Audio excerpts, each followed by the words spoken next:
So I guess I'll do a quick update on all the madness of tanks I had to do tonight. I'm going out of town for a week, and so are my parents, and most of my fish are at my parents' house. So I had been sort of rushed setting up my 55 gallon. It's nowhere near done yet, but it's got some wood in there. The wood's been soaking for about 2 weeks, still covered in bacteria, but honestly, putting something in there that will eat the bacteria really helps the process. But it was like floating really bad, so I wanted to wait till at least it was sort of sinking before I added anything in there. Gotta get a couple rocks still, and obviously plant the tank. Everything I have in here right now is just leftover plants from tanks I broke down. If I figured, I might as well throw them in there. Every little bit helps, I guess. So the 29 gallon is still at home. It's got the angelfish that I'm going to leave there, but it's also got my Siamensis, Autosynclus, and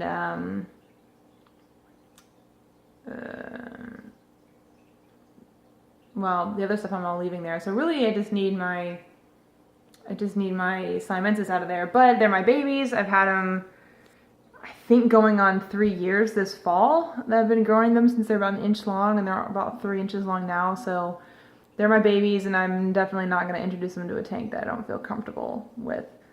But I found a green sunfish at work, and this is going to sound like an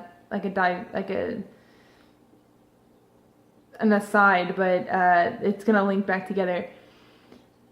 Digression, there's the word. I found a sunfish at work, and I was taking care of it at home in a 10 gallon. Figured I would just dump him in my 55, to help get the tank started, and he'd appreciate the size, versus a 10 gallon because he's grown a lot. But decided to go ahead and bring some of my extra fish that were in the 29 at home. That was really overcrowding that tank, because my 2 angels have like doubled in size. So it was getting really crowded. The angels started breeding, and now they breed like every 3 weeks. They probably have a new clutch every 2 to 3 weeks, and all the babies are getting eaten. And like that's gonna keep happening, but like they're clearly stressed out with all those fish crammed in there, and they're fighting the other fish to keep them away from their babies, and it's basically cramming all the fish. Oh, look, they're on the little line. How cute.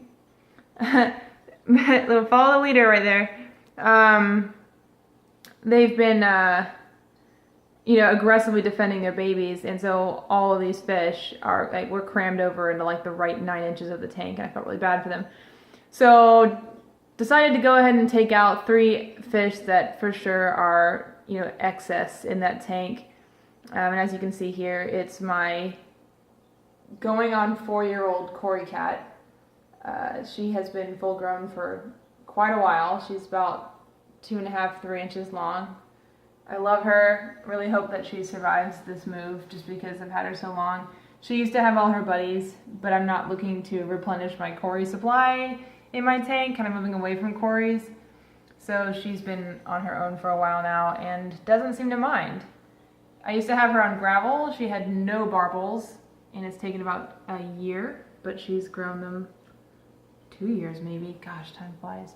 But she's grown her barbels back, and they're long and they're beautiful. And please keep your Cory cats on sand, because gravel will destroy their barbels. I've also got this platy in here. The platy came from a friend, Amy, who was getting rid of some fish. There were 2 platies that looked identical, but sadly the first one didn't survive the move.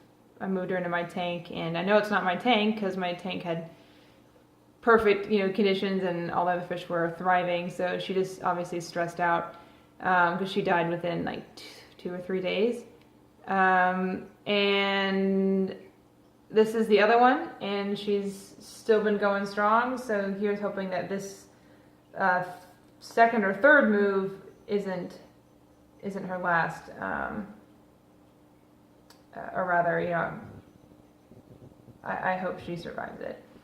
She deserves it. She's a good girl. She's cute. I love the colors. I don't remember what color combo this is called, but it's not one that we sell at the store, so it's kind of neat to have a She's got a blue body, kind of hard to see with the poor lighting, but she's got a blue body with an orange reddish back end, and she's obviously a wag because she's got the black fins. And the last one you can see in the same shot here, these two always school together. I don't know why, they've always been best friends. I hope they both survive because even in my other tank, these two were good friends. Is my red-tailed black shark. They're my second favorite tropical fish, the first being the roseline shark, the second being this one, and the third being my Simon's at home. And of course, now that I'm focusing on this one, he or she is hiding in the back.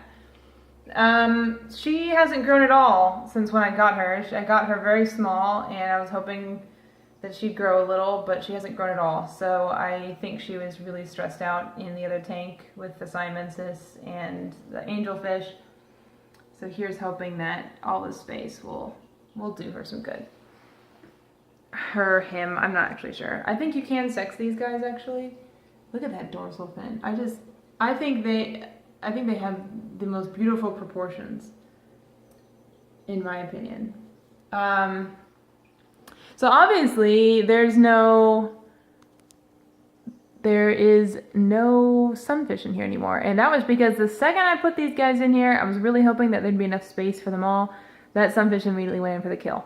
And by in for the kill, I mean like incessantly biting them.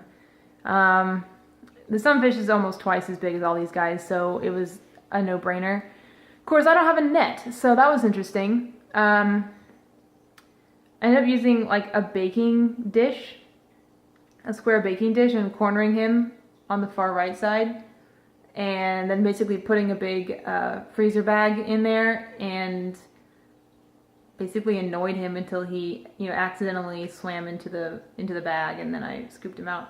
It worked out, but it was an interesting problem-solving exercise.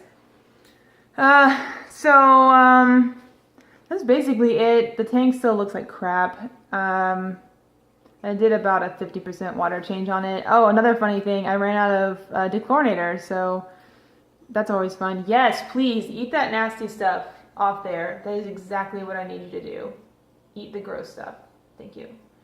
There's a big dead zone over here. The water was just not circulating from the filter over here to this. So luckily, from a previous experiment, I had purchased an impeller, or not an impeller, but a circulator anyway.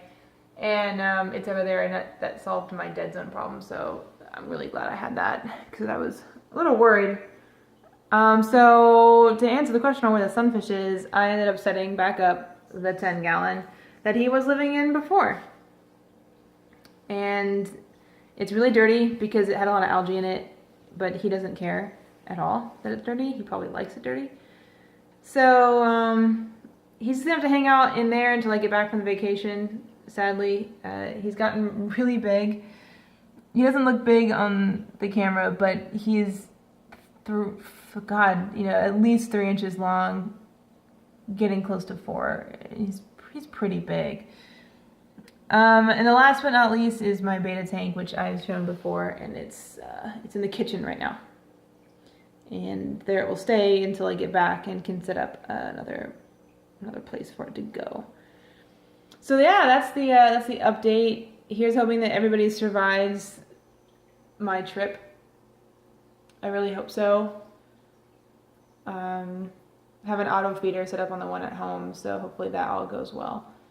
But yeah, so that's the update on the 55.